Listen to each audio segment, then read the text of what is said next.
Hola, buenas tardes. Buenas tardes a quienes nos están escuchando. Buenos días o buenas noches, porque este video va a quedar grabado, así que podrá ser visualizado en el horario que más les acomode. Le damos la más cordial bienvenida a nuestro y nuestras invitadas en este conversatorio que titulamos A 170 años de la abolición de la esclavitud en Tarapacá, dos puntos por un futuro sin racismo.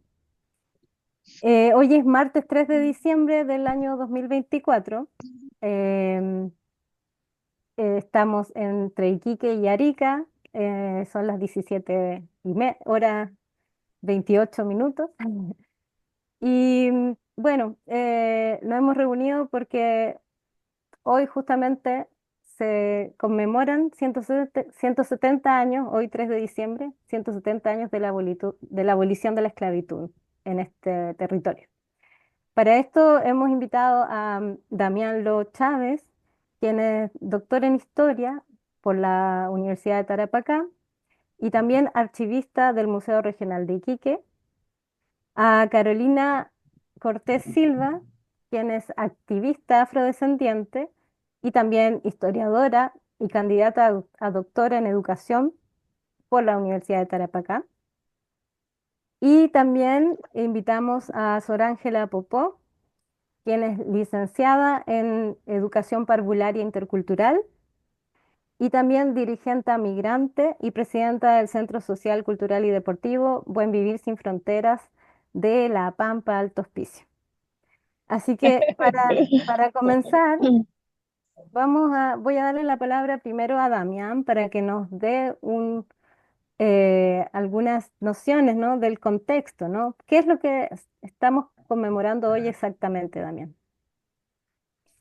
Bueno, hoy 3 de diciembre, hace 170 años, el presidente peruano Ramón Castilla firmó dos decretos muy importantes, que uno era la abolición de la contribución indigenal, que es una larga historia paralela, pero que tiene también que ver con los trabajos forzados, por ejemplo, y la abolición de la esclavitud que afectaba a la población afrodescendiente en el Perú.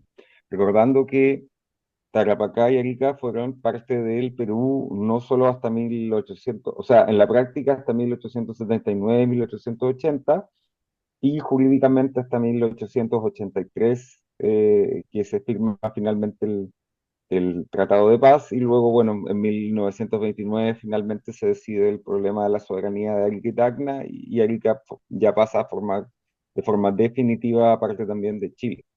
Entonces, a producto de estos hechos en la Guerra del Pacífico, cambió la soberanía y conmemoramos también, si mal no recuerdo, el año pasado, 200 años de la abolición de la esclavitud en Chile, pero ese es un hecho que no afecta a lo que fueron estas provincias. Estas provincias corren por parte de la historia del Perú.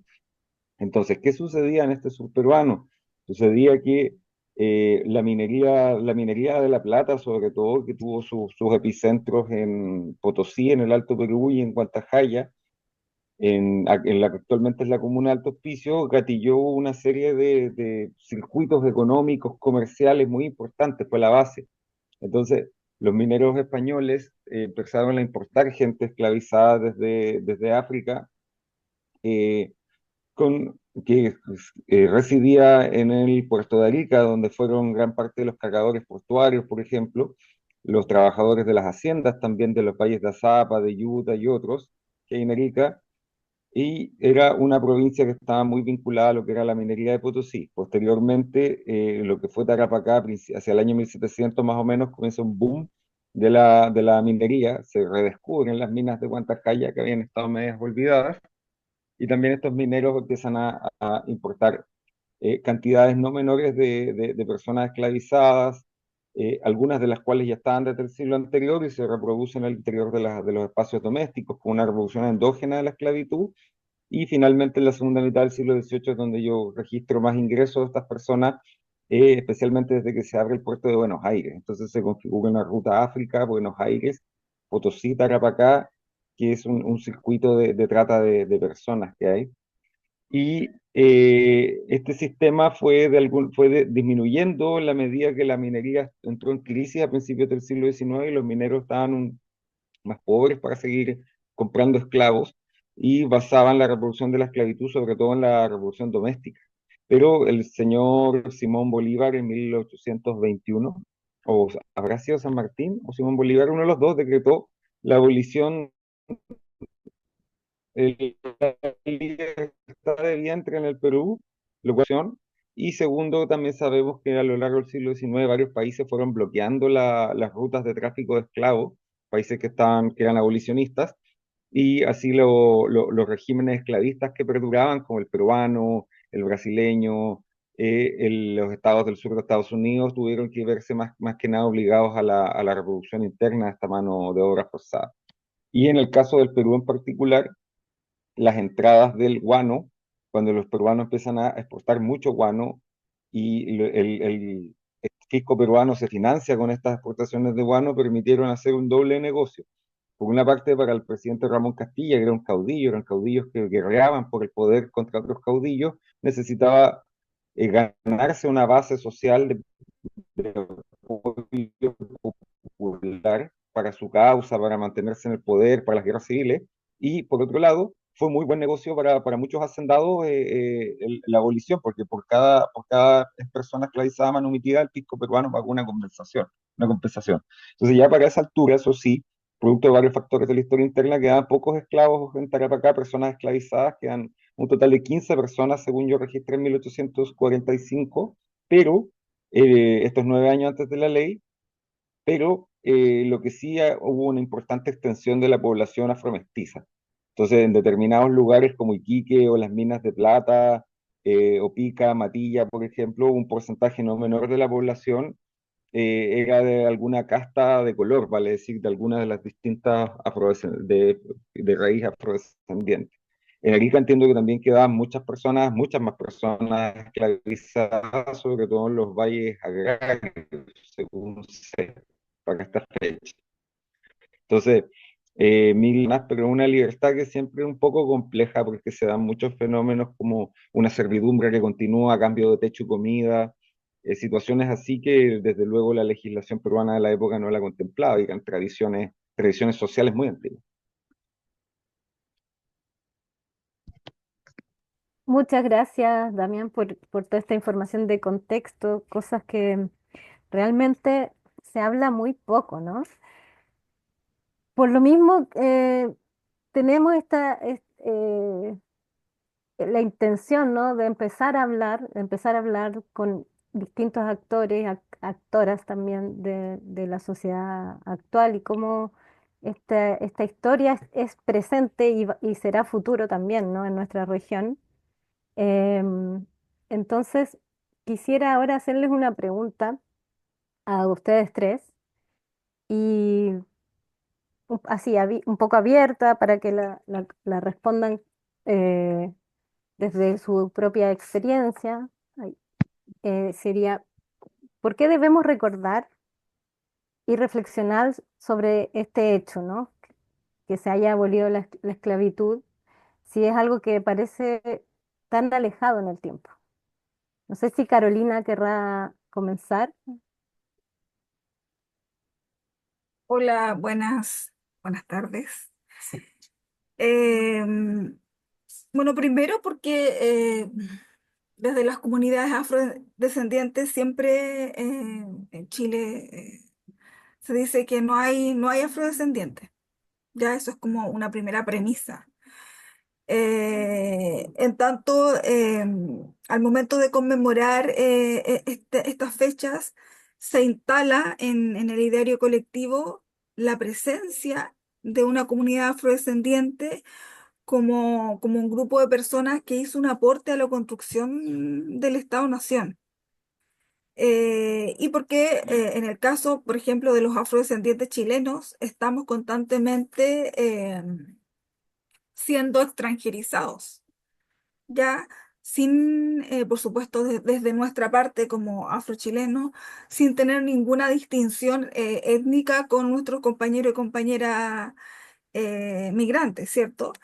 Pero así como como los pueblos originarios tienen su sitio, ¿cierto? En la construcción, ¿cierto? Y en la conmemoración y en la valoración étnica, también es importante que existan estas otras agrupaciones que han estado desde el siglo XV-XVI en territorio chileno, ¿ya?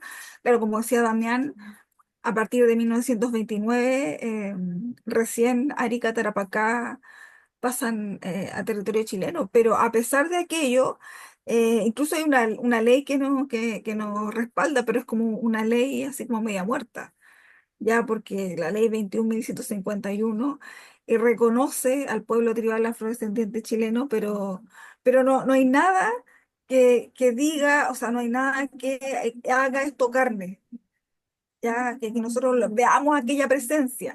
Por ejemplo, hay un artículo, creo que el artículo 4 que habla de que en todas las universidades, en todos los currículums nacionales, tiene que incorporarse las variables afrodescendientes desde la historia, pero por ejemplo la Universidad de Tarapacá no tiene una cátedra afro.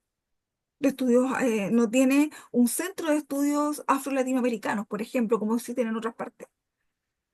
Entonces, claro, es una ley que demanda ciertas particularidades que no existen. Entonces, estas conmemoraciones un poco eh, entregan esta información, no sé si tan popular, ¿ah? Yo no sé si el común de la gente va a ver esto. Porque ese es otro tema, que esta información generalmente queda encapsulada en las academias, los papers que yo creo que todos escribimos también quedan encapsulados en las academias, pero la masa popular no accede a aquello. Y creo que este tipo de instancias, de una u otra manera, las instituciones académicas tienen que bajarlas a las comunidades. En mi caso, yo soy como una especie de bisagra. ¿Por qué? Porque soy activista afrodescendiente, pero también estoy terminando mi doctorado, ¿ya? Entonces, creo que así como hoy día están instaladas como fechas, íconos, hitos históricos, otras fechas, esta también es un ícono que debiese ser conocido por los y las estudiantes de las escuelas, por ejemplo. Porque en las escuelas hay un montón de niños y niñas afrodescendientes, ya sean chilenos o hijos e hijas de migrantes. Entonces, estas fechas debiesen así como se celebra, no sé, 18 de septiembre, también tiene que estas fechas un poco popularizarlas. Ya, no a manera de folclorizar, por supuesto, pero creo que es importante que no queden encapsulados en la academia, sino que también haya una especie de vinculación con el medio eh, para que se sepa que hay una parte de la historia de Chile que ha sufrido un borramiento brutal. Eso. Muchas gracias, Carolina, totalmente de acuerdo. Ángela, quieres comentar algo al respecto? ¿Por qué debemos reflexionar, recordar este hecho un día como hoy? El micrófono, tu micrófono. Bueno, discúlpeme. Bueno, muchas gracias en primer lugar por la invitación y agradecerle a la introducción que nos acaba de hacer el compañero. Eh, es algo que no lo conocía, pero de pronto tenía como la intuición ahí, porque cuando yo llego a Chile en el 2014 y conozco el pueblo de Pica, eh, me encuentro con un monumento de una mujer negra y yo digo, aquí pasó algo. Y después conozco personas con apellidos afro, colombianos, ¿cierto? Y yo digo, aquí hay algo, tiene que haber algo de esa historia negra. Y hoy lo estoy confirmando. Es tremendo aporte eh, que me hace, ¿cierto? Y eso me abre como las puertas a seguir investigando y luchando. Bueno, yo creo que el por qué debemos de conmemorar esta fecha, chuta, es supremamente importante porque en los colegios no se cuenta esta historia, esta historia negra, esta historia afro, esta historia que tanto nos entregó no solamente al continente, sino también al mundo entero. Y es algo que está supremamente escondido, ¿cierto? La hegemonía, ¿no? Que siempre nos ha gobernado, ¿cierto? Entonces, pienso que nosotros a partir de hoy tenemos como este deber para seguir nosotros visibilizando todo este conocimiento, ya que las instituciones, ¿cierto? No lo hacen, como decía la compañera. Yo soy educadora intercultural y en la universidad nunca me pasaron ninguna materia que tuviera que ver con la historia negra. Ya, y la historia afro nos ha entregado mucho desde la música, la poesía, sus costumbres, ¿cierto? Que hoy todavía se vive y la sentimos día a día.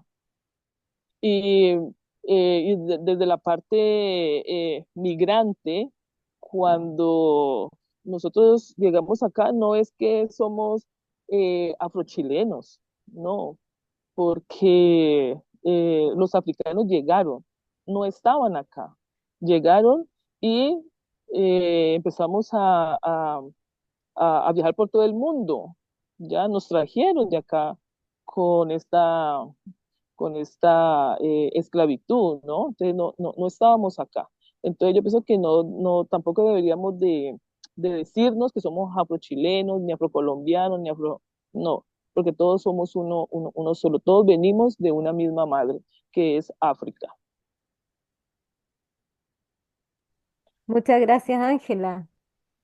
Damián, Damián, ¿tienes algo que agregar?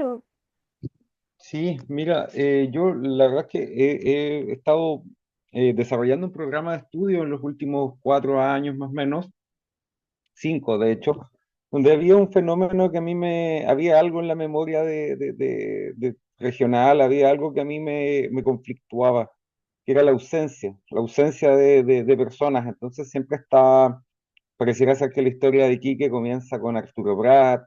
Parece ser que la historia de la Pampa Salitrera comienza con James Thomas Humberstone, Mr. Humberstone, el padre del salitre, le han puesto algunos, pero me conflictuaba un poquitito porque habíamos extirpado nuestra antigua memoria surperuana, o sea, todos esos procesos históricos formativos de nuestra sociedad regional que fueron tan importantes, estaban totalmente erradicados, extirpados. Hubo mucha bibliografía que contribuyó a eso también, estos grandes libros de historia del salitre que se escribieron a lo largo del siglo XX. Muy así, como que parece que antiguamente vivían unos seres primitivos en Tarapacá, españoles católicos ignorantes, esclavos negros, indios andinos, y eso fue superado en su momento por los peos que llegaron a las industrias, y ese mundo primitivo quedó en el pasado oscurecido. Y la verdad es que todos los procesos históricos que son formativos de nuestra región tuvieron un importante componente de fuerza de trabajo de carácter tanto indígena como afrodescendiente. Eso fue muy importante. O sea, cerca de un 40% del puerto de Iquique a fines de la colonia era poblado por gente afrodescendiente. Las minas de Guantajaya se movían con gente afrodescendiente, lo cual generaba también, ahí mismo en el hospicio, generaba también otros conflictos, desde luego. Entonces, y también la producción, la misma producción. Por ejemplo, uno de los pioneros del salitre, el señor Joseph Jacinto Palza, y él y su familia son afrodescendientes con origen en los valles de Arica, ya familias de ramas mulatas, se instalan acá y son ellos salitre a fines del siglo XVIII, principios del XIX. Entonces, ¿por qué tiene que haber un colegio que se llame James Thomas Humberstone y no hay un colegio que se llame Joseph Jacinto Valls? ¿Por qué? Porque tenemos esa memoria hemos tenido esta memoria anglo-chilenizante, le llamo yo, creo que es la mejor forma de explicarla. Entonces, se habla del pintoresco Tarapacá salitrero de los yugoslavos, de los italianos, de Astoreca, y no se habla del verdadero antiguo Tarapacá, que era otro. Entonces, creo que es muy importante reivindicar estas fechas y volver y difundir y volver a compartir esta memoria histórica que fue deliberadamente olvidado, porque en el olvido hay un acto político deliberado, no es que un montón de historiadores conservadores se hayan casualmente hayan olvidado y han dicho que antes todo era primitivo, antes que llegaran los chilenos y los ingleses. No, no, eso son operaciones de memoria que se hacen por alguna razón. Entonces, creo que hay un poco de justicia histórica en querer revertir eso y juntarnos a conversar de estos temas parte de eso. Muchas gracias. Efectivamente. Justamente yo pensaba respecto a lo que comentaba Carolina sobre qué es lo que están haciendo las universidades, ¿cierto? ¿Qué es lo que hacen los gobiernos regionales o a nivel nacional, ¿no? Em, cómo llegar a distintos territorios con estas temáticas, con estas conversaciones, ¿no? Mi pregunta entonces es, ¿cómo creen ustedes que debería conmemorarse esta fecha en la región de Tarapacá? ¿Cómo se la imaginan que debería ser conmemorada? Ahí no sé quién quiera empezar, da igual, tal vez en el mismo orden anterior, Carolina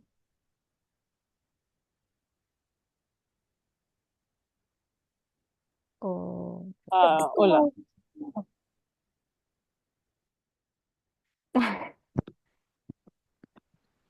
Cachipún. Ya, por orden alfabético, Carolina. Ok, ya, ya. Bueno, es como una pregunta bien similar a la anterior. Más que el cómo, yo creo que acá tiene que haber un objetivo transversal súper específico, ¿ya? O sea, es por qué, ¿ya? Y que de una otra manera, al conmemorar esta fecha, uno lo que hace es un poco denunciar este olvido histórico, ¿no? Sobre la existencia de la presencia de esclavizados y esclavizadas en territorio nacional. Y cuando yo hablo de afrochilenos o territorio nacional, es que estamos en un territorio específico que tiene una historia específica. Así como Perú tiene una historia específica, Bolivia tiene una historia específica, Chile también tiene una historia específica. Y dentro de esas especificidades está precisamente esta, que el año pasado conmemoramos los 200 años de la abolición de la esclavitud en Chile, ya, y de hecho yo organicé una actividad en la Universidad de Trapacá, pero hoy día estamos haciendo exactamente algo muy similar, pero porque dentro de esas particularidades este era un territorio que pertenecía a otro país, ¿ya? Y ese tipo de sutileza creo que son interesantes también de abordar, ya que no tiene que ver con un ánimo separatista, pero creo que es un debate que ya hemos tenido. Llevo muchos años como activista y fue un debate que tuvimos también en la creación de la ley. Ya, bueno, no sé si conocen la ley 21.151 que reconoce específicamente a las poblaciones afrodescendientes que llegaron al territorio nacional antes del siglo XIX. ¿Ya? Entonces, pero también es importante que nosotros nos reconocemos como afrodescendientes. Afrodescendientes que también tenemos una nacionalidad. Y hay una particularidad, una sutileza, y repito, no tiene ningún ánimo acá de separatismo, para nada, ¿ya?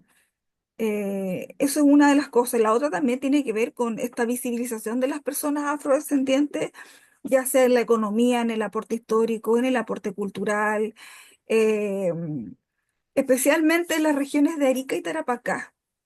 Porque en el caso de Arica, acá en Arica nacen las reivindicaciones del pueblo afrodescendiente, ¿ya? Y a partir de acá esto se difunde hacia el sur, porque hoy día existen agrupaciones afrodescendientes en todo Chile.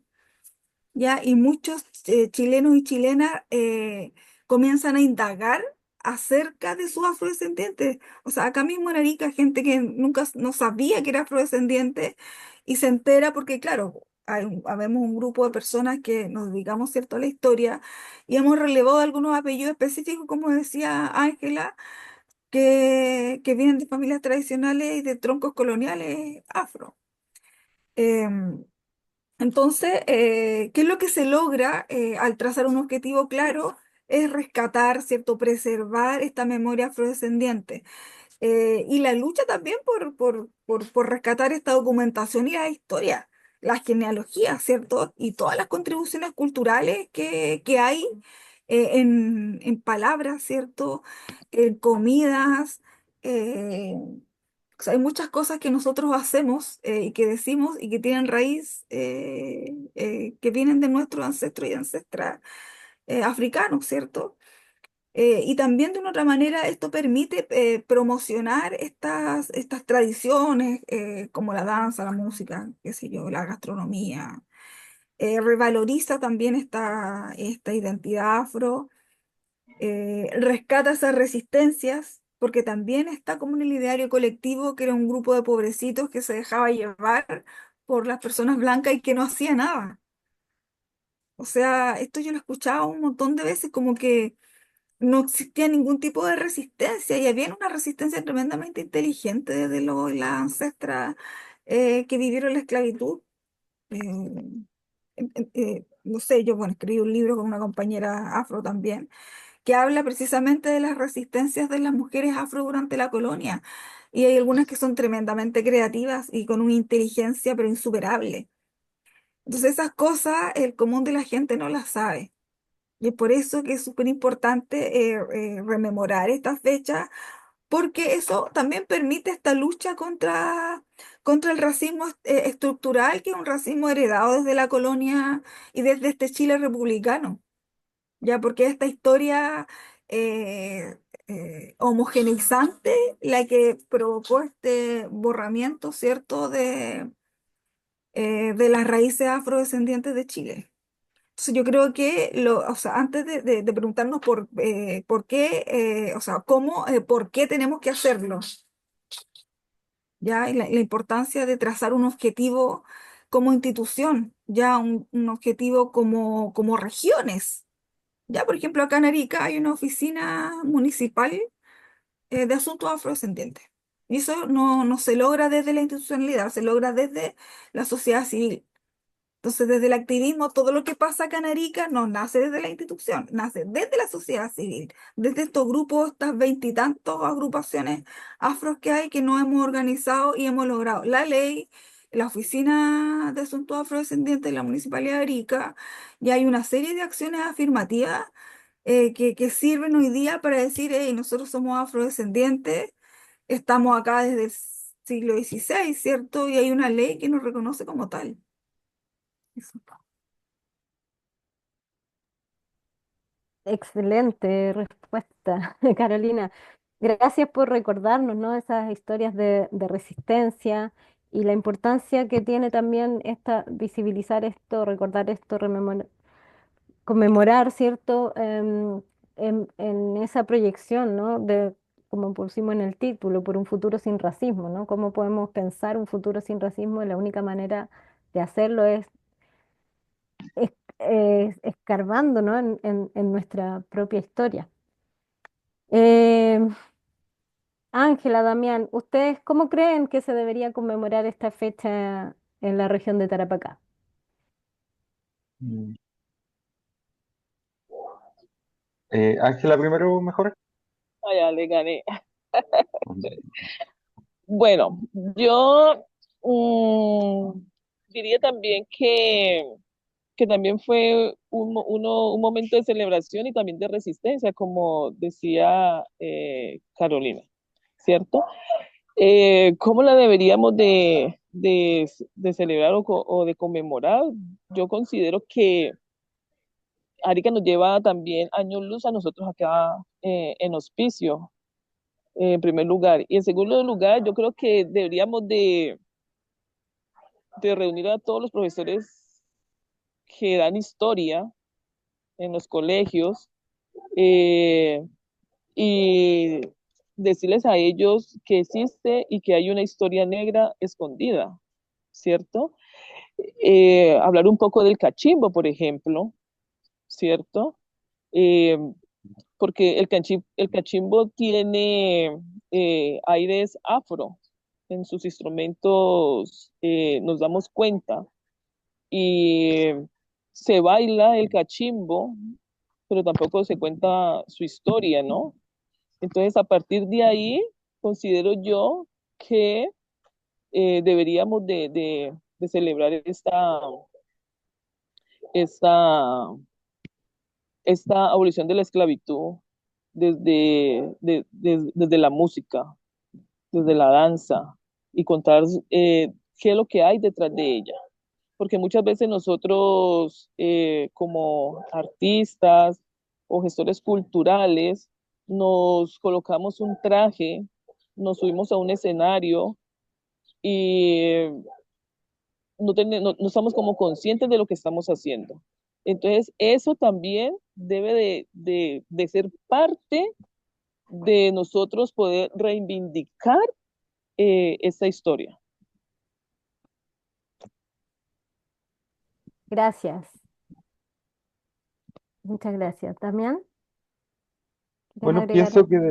sí, pienso que deberíamos quizás tener una unidad más amplia. Pienso que podríamos quizás en otra oportunidad, con más calma, entre el 2025, generar una instancia de conversación más extensa, donde podamos hacer el esfuerzo de coordinarnos y reunirnos todos los profesionales del área que hemos investigado estos temas, también con representantes de las comunidades, como por ejemplo, qué mejor ejemplo que Sor Ángela, por ejemplo, por dar un nombre, y ver también algo que yo nunca me he atrevido a indagar, porque yo no, yo netamente me metí en este tema por curiosidad intelectual,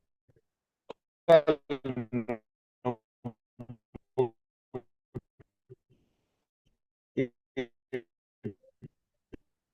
Mm. tenga yo Di- ningún, conversamos un repite, poquitito hace un repite rato, lo último, por favor, mi tema porque con esto es creo que se... decía que no tengo, que yo, mira, te comentaba que yo tengo por este tema una inquietud intelectual, no tengo un vínculo personal, como comentábamos hace un rato, mi familia es de origen chino, entonces, y parte chileno, entonces esta afrohistoria surandina, yo la reivindico por otra parte, netamente porque creo que es una justicia tanto con la gente como con el territorio. Entonces pienso que a partir de este impulso que todos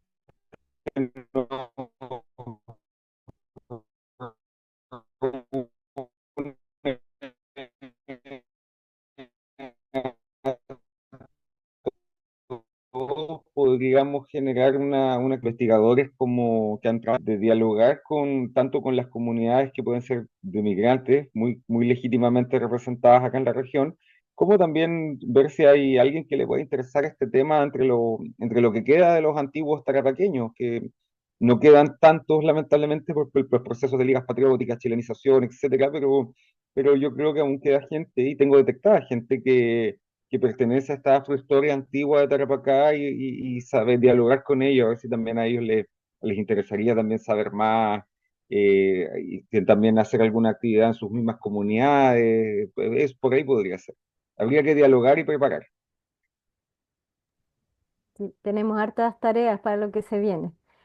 Em, Hablando de reivindicación, ¿no? Ángela mencionaba esa palabra, también Carolina ya nos adelantó bastante, pero específicamente, Carolina, no sé si nos puedes compartir un poco tú, ya que estás ahí metida como activista afrodescendiente, ¿cuáles son las reivindicaciones históricas y las actuales, ¿no? Las de hoy en día, las que se están discutiendo actualmente por los colectivos afrochilenos y en particular los afrochilenos nortinos?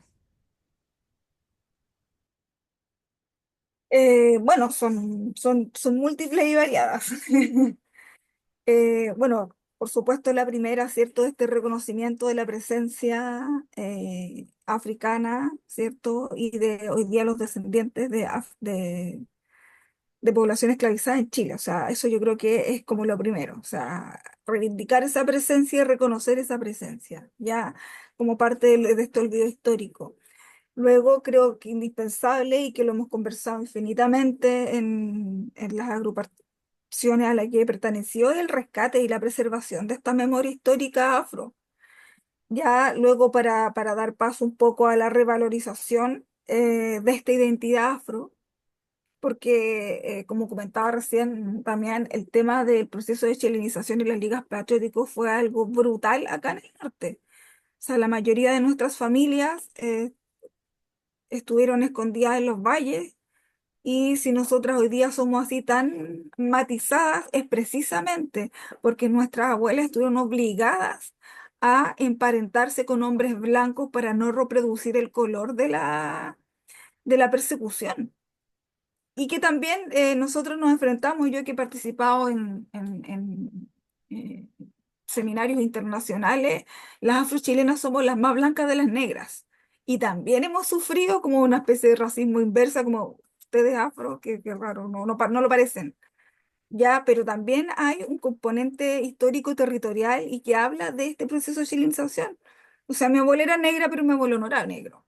Ya, y cuando hemos conversado infinitamente con nuestras abuelas, bueno, mi abuela ya no está, ellas siempre decían que no se podían casar con un hombre negro porque si no los hijos y los nietos que iban a tener iban a ser negros, y todo lo que ya habían tenido que pasar en este proceso de chilenización provocó como mecanismo de resistencia este blanqueamiento.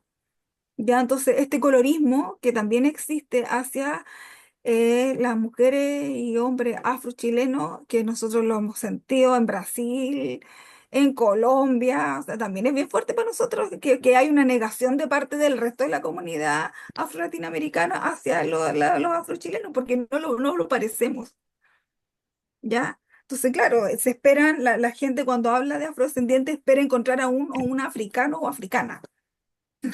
O sea, eso es imposible hoy día, así como estamos de mezclado de mezclado. También es importante esta búsqueda de espacio en esta vida social y política afro, ¿ya? O sea, tiene que haber una denuncia acerca de esta exclusión histórica, ¿cierto? Y como colectivos también lo hemos hecho. eh, Tiene también, tenemos que participar en la toma de decisiones políticas y también académicas. Em, por otro lado, esta lucha constante contra el racismo y la discriminación, nosotros hemos sido defensores y defensoras de las migraciones, porque cuando se persigue, no se persigue solamente al o la migrante, se persigue también el color de la migrante o el migrante. Ya ahí hay un tema de interseccionalidad súper claro, que acá en Arica lo hemos visto, bueno, en Iquique más aún todavía. Entonces tiene que haber, y nosotros lo hemos reivindicado como colectivos y colectivas, esta lucha contra el racismo y la discriminación permanente que hay, ¿no? También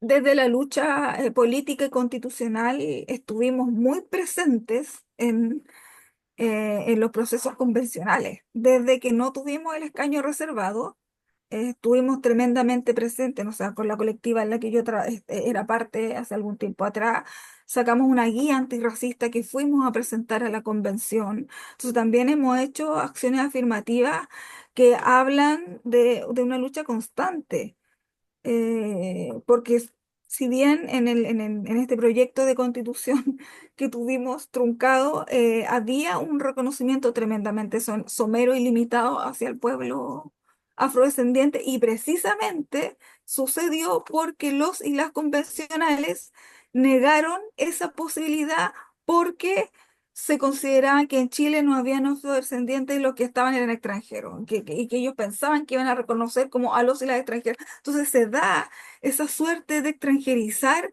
a un pueblo que es uno. Nosotros siempre decimos, o sea, es un barco que paró en distintos lugares y que cada uno tendrá su nacionalidad, pero somos los mismos. Pero desde la política chilena eso no se ve porque es sumamente invisible. Bueno, también hemos luchado por la promoción de la cultura afrodescendiente. Sin embargo, no estamos muy a favor de la folclorización de aquello, pero no podemos negar la importancia que ha dado, por ejemplo, el tumbe, ya que es el baile que nace acá, que es una construcción, ¿cierto?, de la tradición. Pero sí los tambores y la danza menos nos ven. Si no nos ven así, sin eso no nos ven, o sea, definitivamente no nos ven. Ya, entonces también es también darle unas gracias y una reivindicación a aquello. Eh, y bueno, reivindicaciones específicas como afronortinos. Porque si bien de Tarapacá para el sur la historia es otra, de Tarapacá para el norte tenemos una historia bastante especial, o sea, no por algo esta zona transfronteriza tiene una manera de historizarse muy distinta al resto de Chile. Y bueno, y finalmente accesos ya sea a la justicia y a la salud, porque existen también enfermedades que son propias de las comunidades afro. Ya, por ejemplo, la diabetes, ¿ya? ¿Qué afrodescendiente no tiene familiar que haya tenido diabetes? Y eso en los CEFAM tampoco lo cuentan. Sí cuentan enfermedades que tienen, digamos, un corte étnico, pero siempre desde la población del pueblo originario, y el acceso a la justicia como un tema más bien interseccional, que nace desde ahí, ¿cierto? Yo creo que esa es un barrio súper general a todas las reivindicaciones que como los colectivos y activistas estamos siempre ahí pidiendo, ¿no? Eso. Súper, súper completa la respuesta. Son muchos, como tú misma dijiste, muchas las reivindicaciones, mucho lo que hay que aprender y trabajar, ¿no? Tú hablas de una lucha. Se nos cayó Ángela. Justo le iba a hacer una pregunta a ella, pero bueno. Damián, tú o ambos, ¿no? Cualquiera. ¿Ustedes creen que es importante incorporar el concepto de diáspora africana, que por ejemplo el 30 de noviembre se celebraba por los afrocolombianos, se habla de la diáspora africana? Hay, creo que en Arica también hubo, el mes de noviembre tuvo esta connotación. ¿Es un concepto que hay que hay que incorporar más al debate o está presente en Chile? Y, a ver, la verdad es que el concepto es un tanto nuevo para mí, como yo veía siempre tan anclado a este pasado, pero diáspora puede ser un buen término porque refiere a un abandono no voluntario de un lugar para ir a otro. Un abandono no voluntario, desde luego, que fue el concepto que sí manejo harto, es el de la trata transatlántica de personas. Entonces creo que ambos conceptos son bastante complementarios, porque diáspora es el hecho de abandonar no por tu voluntad, y trata es hacerlo no solo no por tu voluntad, además por beneficio lucrativo de un tercero que en este caso es toda esta cadena de mercaderes, comerciantes, mineros, los mismos caudillos tribales que habían en África y formaban parte también de una primera etapa de la captura de las tribus enemigas, los colonizadores. Entonces ahí entre diáspora y trata yo creo que se juntan como los dos elementos que definen todo este proceso de los largos siglos coloniales. Muy bien, sí. Trata transatlántica es algo que se confunde mucho, ¿no? Creo que hay que esclarecer todos esos términos, trata de personas, trata de blanca, hay tantas cosas que están en el aire y que no se refieren a los mismos procesos históricos y que sí hay que puntualizar. A propósito de esto y que volvió Sor Ángela Popó, ¿estás ahí o te volviste ahí? Ah, se volvió a ir, parece. Está... ¿Tienes algo que agregar, Carolina, mientras al respecto? Eh, bueno, nosotros utilizamos el concepto de diáspora para hablar, ¿cierto?, de esta dispersión de un grupo humano descendiente de afrodescendientes, descendientes de afro, ¿cierto? Y que es producto de la trata transatlántica, como bien decía Damián. Ahora, yo creo que el concepto diáspora igual sigue siendo un concepto muy academicista, ¿ya? Yo lo reemplazaría por afrodescendiente, que es lo mismo, ya, porque claro, también hay esta dispersión de este grupo humano en todo, y que es un concepto que tiene un valor jurídico también. El concepto de afrodescendencia nace, ¿cierto?, en Durban, y tiene esta calidad de concepto jurídico en donde nosotros podemos tomarlo para hacernos presente en la política, ¿cierto? Y en la legislación del país. Entonces yo, en realidad, el concepto de diáspora sí, nosotros lo utilizamos como esta dispersión de un grupo humano, pero a mi parecer creo que es más fácil de entender para cualquier persona, ¿cierto? El concepto de afrodescendiente. Ángela, en tu caso, ¿por qué, por qué es importante retomar este concepto de diáspora africana? Estuvimos el sábado en La Toma conversando con pobladores y pobladoras migrantes de distintos países, pero también, y también personas chilenas, algunas afrodescendientes, colombianas, sobre todo unas chicas jóvenes. Cuéntanos, ¿puedes explicar qué significa para ti la lucha por la revalorización de la diáspora africana?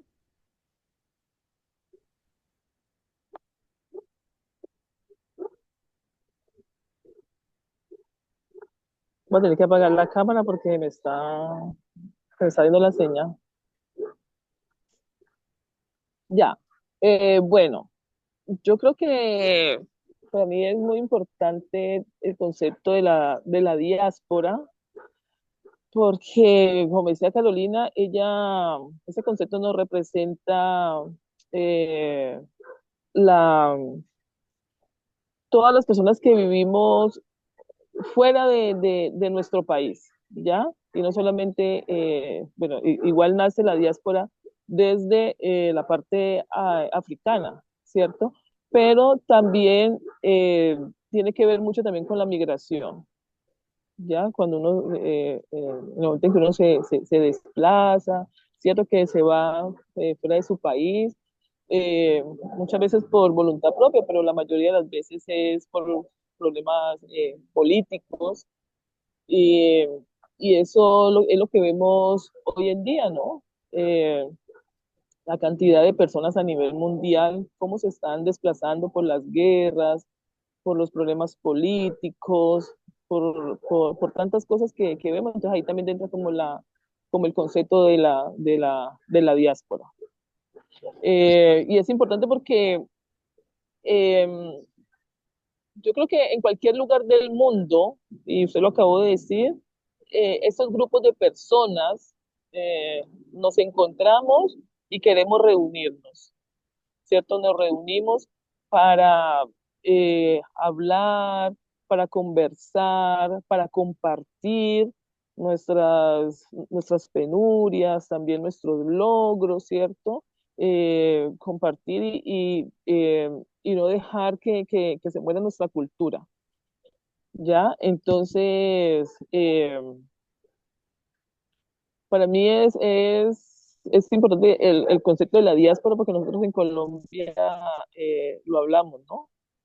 La diáspora. ¿Ya? Y es eso, es la unión y es la lucha por la reivindicación cultural, que no se puede, que es lo que también nos mantiene vivos cuando nosotros migramos. Es esto, es ese encuentro entre nosotros. Gracias. Y bueno, como para ir cerrando ya este nutrido conversatorio, quería seguir un poco en esta línea, ¿no? De pensar, me surge la pregunta de que si se puede hablar de afro-latinoamericanidad, ¿ya?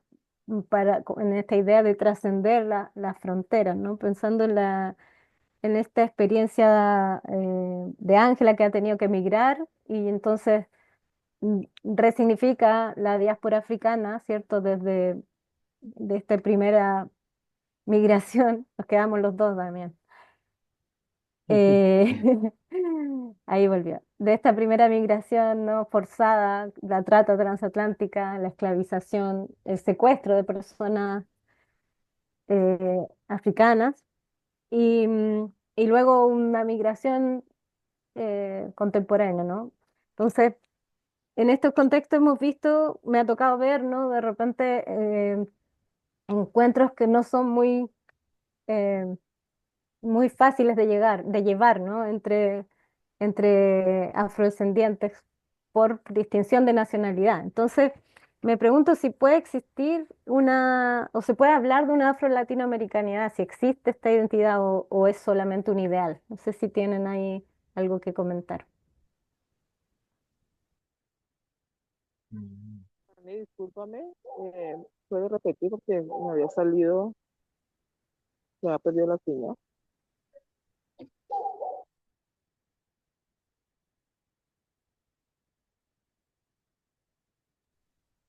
No te vemos, ah, estás de fantasma. ¿Estás o no estás? Ahí estás. La pregunta es si se puede hablar de una afro-latinoamericanidad, si existe esta identidad, ¿no? Una identidad afro-latina o es solo un ideal. Damián, no sé si quieres comenzar tú.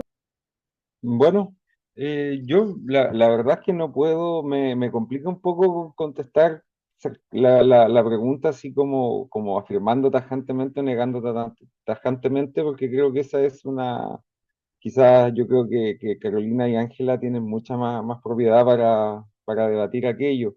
Pero yo creo sin duda que sí, que hay sin duda un pueblo, existe un pueblo afro-latinoamericano que eh, se produjo a partir de esta trata y a partir de subsecuentes mestizajes también, donde se da mucho este sistema de castas que era tan grande, habían como en el sistema de castas extendidos, hay como 20 o 30 tipos de personas, entonces hay muchas variables de cómo puede llegar esto hasta el presente, ya hasta la gente afroindígena, están los mulatos que se dan, incluso situaciones en los contextos domésticos de los señores españoles.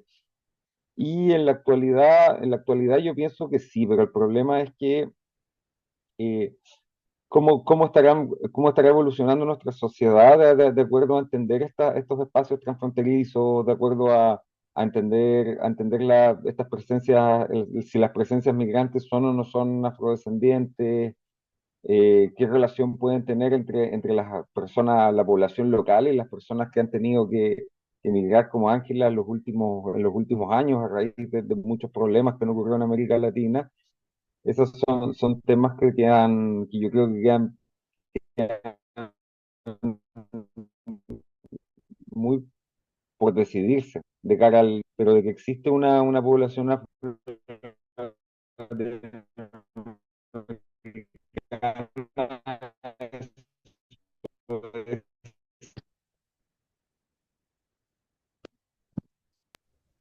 Te escuchamos un poquito mal al final, pero entendimos el punto, ¿no? Creo.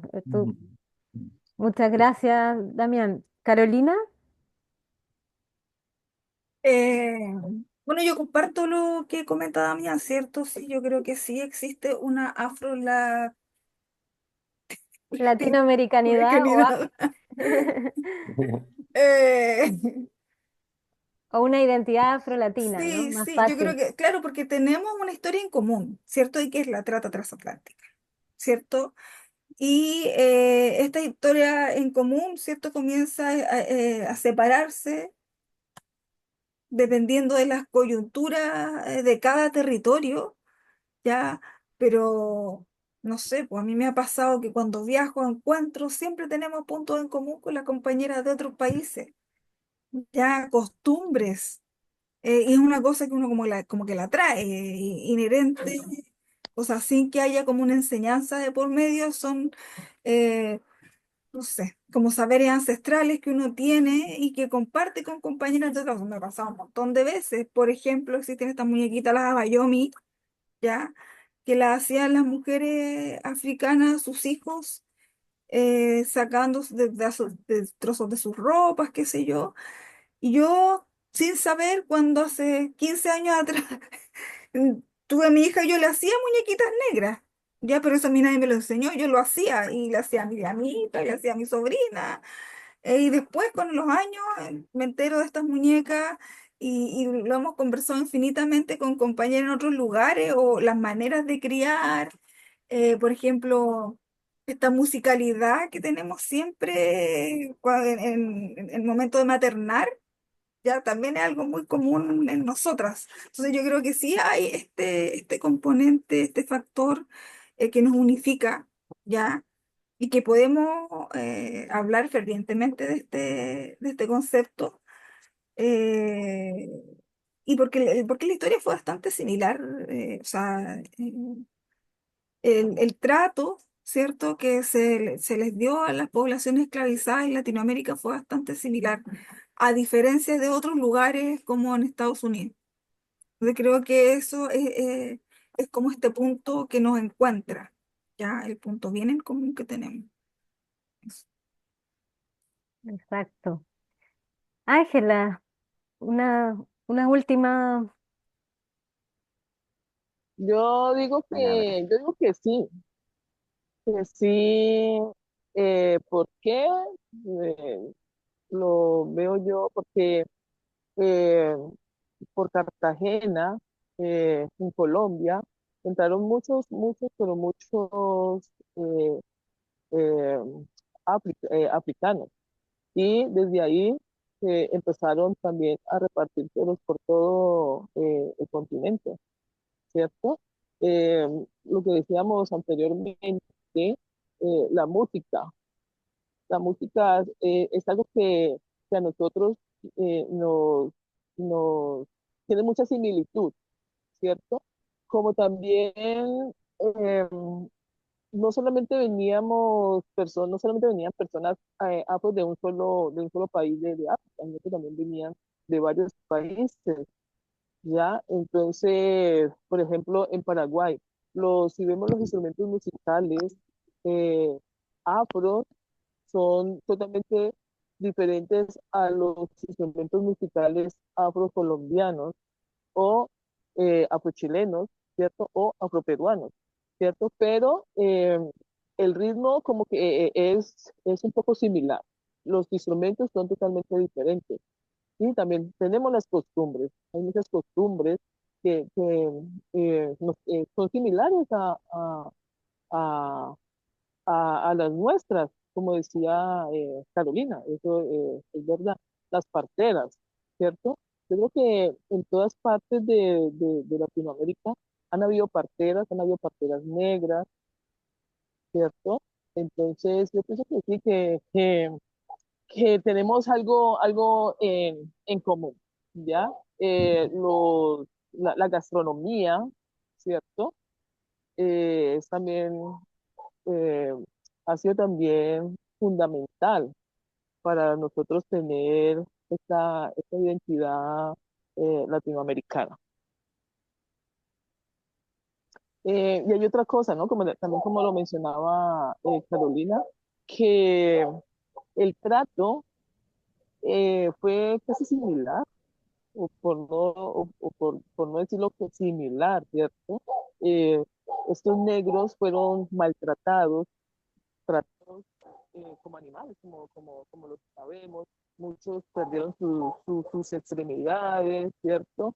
¿Cuántos latigazos nos llevaron estas personas? Los negros los afros que habían en Chile sufrieron como los afros que habían en Colombia, en Brasil, en Perú, en Venezuela. Ya, el mismo sistema lo vivimos todos, lo vivió todo. Se fue el sonido.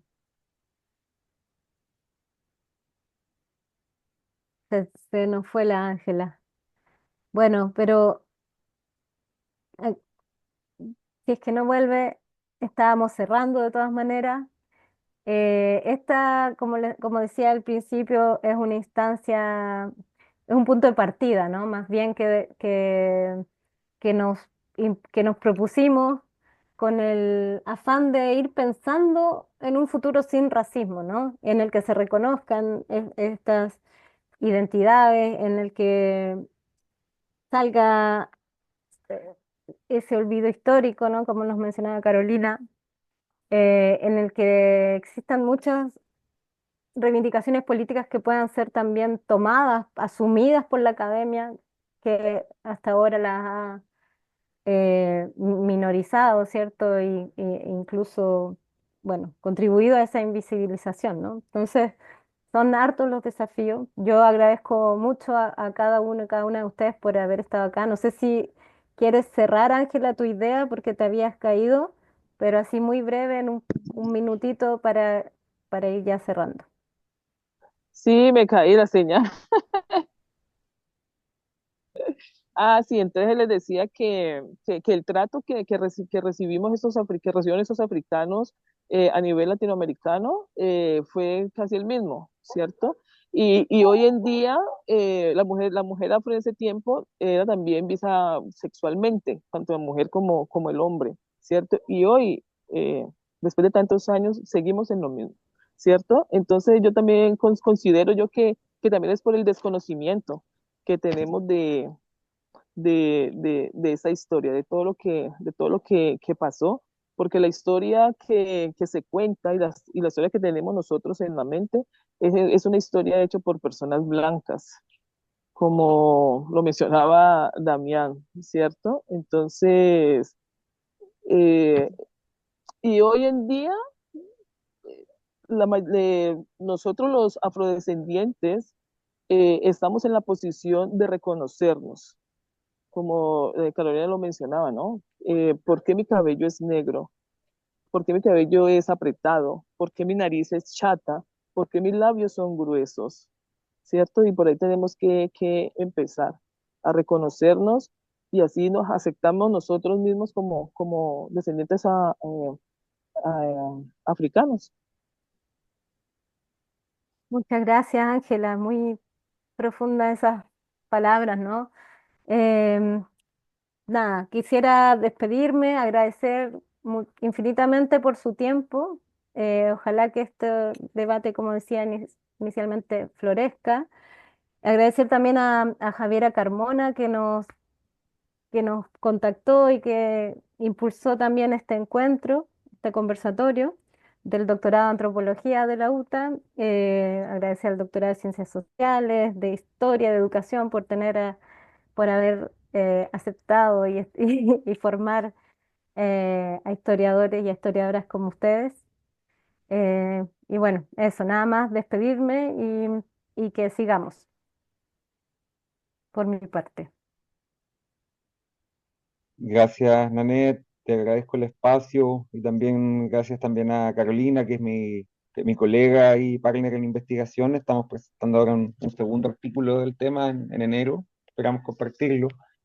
Y también a Sor Ángela, que fue un verdadero gusto por conocerla, aunque sea mediante esta distancia digital, pero aún así fue un grato momento poder escuchar todos sus testimonios, sus aportes. Muy interesante, sin duda. Así es, con sus caídas. Sí, yo aquí estoy. Yo también agradezco mucho porque hoy me voy más con otro poco más de conocimiento, ¿cierto? Que tengo que transmitirles a los niños, a los jóvenes y adolescentes que viven el racismo día a día en los establecimientos educativos, ¿cierto? Eh, Muchas gracias también al Damián, uy, tremenda enseñanza. Eh, Me quedo sin palabras, la verdad. No sabía que había tanto por conocer. Y Carolina también, agradecerle porque también eh, cuenta lo que se hace en Arica y eso da pie acá, da fuerza para seguir luchando por eh, sacar a flote esta historia que nos une a todos. Y a usted, Nané, por la invitación y muchas gracias. Un gusto, un gran gusto. Bueno, doy las gracias primero a Damián por haberme convocado, ¿cierto? Por haberme invitado. Ahí somos, como digo, hay compañeros en alguna área de la investigación. Gracias por la organización, ¿cierto? Y bueno, por mi parte, que ya llevo unos buenos años acá en el activismo en la región de Arica Parinacota, por supuesto que estoy disponible para un poco llevar esos impulsos y la forma en que nosotros hemos ido aprendiendo cómo organizar un pueblo, una comunidad acá. ya, porque yo creo que, bueno, las coyunturas son muy diferentes, ¿cierto? Pero creo que también sería importante poder organizar la comunidad afro tarapaqueña, ya, porque la documentación está, nosotros partimos desde ahí también, ya, y creo que muchas familias probablemente ni se han enterado que son descendientes de afro. Entonces, bueno, por mi parte siempre yo estoy articulando con Damián toda la disposición para colaborar y para articular entre Arica y Tarapacá. Gracias. Perfecto. Nos seguiremos viendo entonces. Chao, buenas tardes a todos. Chao. Gracias.